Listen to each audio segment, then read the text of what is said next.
کوئی کسی بھی حیثیت میں قانون سے مستثنا نہیں ہو سکتا، چاہے وہ کسی بھی درجے کا بندہ ہو، چاہے وہ کسی بھی عہدے کا بندہ ہو، چاہے وہ آپ کی 27ویں آئینی ترمیم ہو، استثناء کسی کو بھی نہیں مل سکتا۔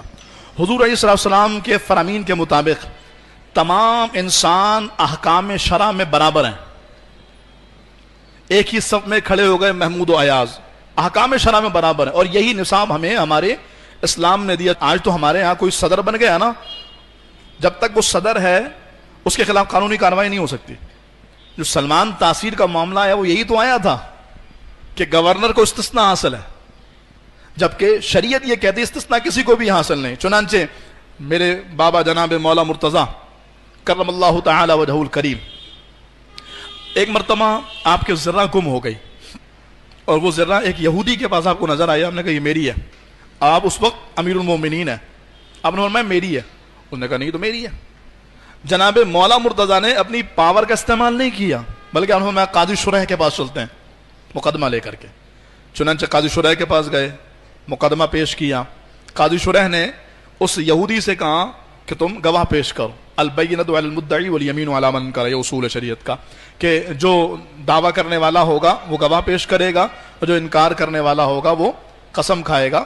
تو یہودی کے پاس کوئی بھی حوالے نہیں تھے، بلکہ یوں تھا کہ یہودی سے کہا گیا کہ جناب مولا مرتضیٰ سے کہا گیا کہ آپ گواہ پیش کیجئے۔ تو مولا مرتضیٰ نے گواہی میں امام حسن، امام حسین اور اپنے غلام کو پیش کیا۔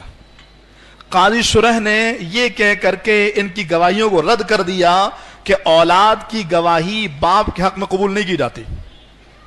دنیا حیران رہ گئی، وقت کا بادشاہ، سادات کا جد اعلیٰ مولا مرتضیٰ جیسا سامنے کھڑا ہے، اور قاضی شرح نے فیصلہ کر دیا، مقدمہ خارج کر دیا گیا، ذرا یہودی کے حوالے کر دی گئی۔ مولا علی کی گواہی قبول نہیں کی گئی، یعنی ان گواہوں کے ایسے۔ مولا علی نے قبول کیا اور گھر سے باہر نکلنے لگے، وہاں عدالت سے باہر نکلنے لگے تو یہودی آ کر کے قدموں میں گر گیا کہ بعد میں جانا، پہلے مجھے کلمہ پڑھا دو۔ یہ تو انبیاء کا انصاف ہے کہ عدالت میں جو بھی آئے گا، جو شریعت کا اصول اس کے مطابق فیصلہ ہوگا۔ تو استثناء تو کسی کو بھی حاصل نہیں تھا۔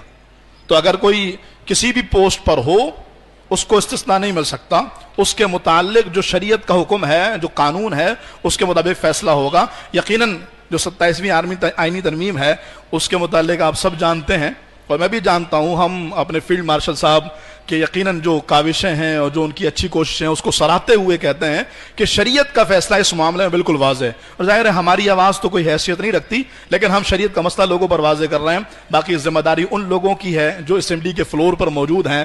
کبھی وہ وقت تھا جب اسمبلی کے فلور پہ قائد ملت اسلامیہ جیسا بندہ ہوا کرتا تھا، تو پھر وہ آنکھوں میں آنکھیں ڈال کر کے اسٹیبلشمنٹ کے سامنے بولتا تھا کہ حکم شرع یہ ہے، حکم اسلام یہ ہے، اس کے خلاف کوئی فیصلہ نہیں ہو سکتا۔ تو جو چیز واضح ہے بالکل واضح ہے، اس میں کوئی دوسری رائے نہیں ہے کہ ہم تو اس قانون کے بھی خلاف ہیں کہ کوئی صدر ہو گیا تو اس کے خلاف کارروائی نہیں ہو سکتی، کوئی وزیر اعظم ہے تو کارروائی نہیں ہو سکتی، چہ جائے کہ تاحیات استثناء ملے۔ یقیناً یہ اسلام اور شریعت کے مطابق بات نہیں ہے۔ تو حکمرانوں کا رویہ عوام کے ساتھ ایسا ہونا چاہیے کہ قیامت کے دن اللہ کی بارگاہ میں اس کا وہ جواب دے سکیں۔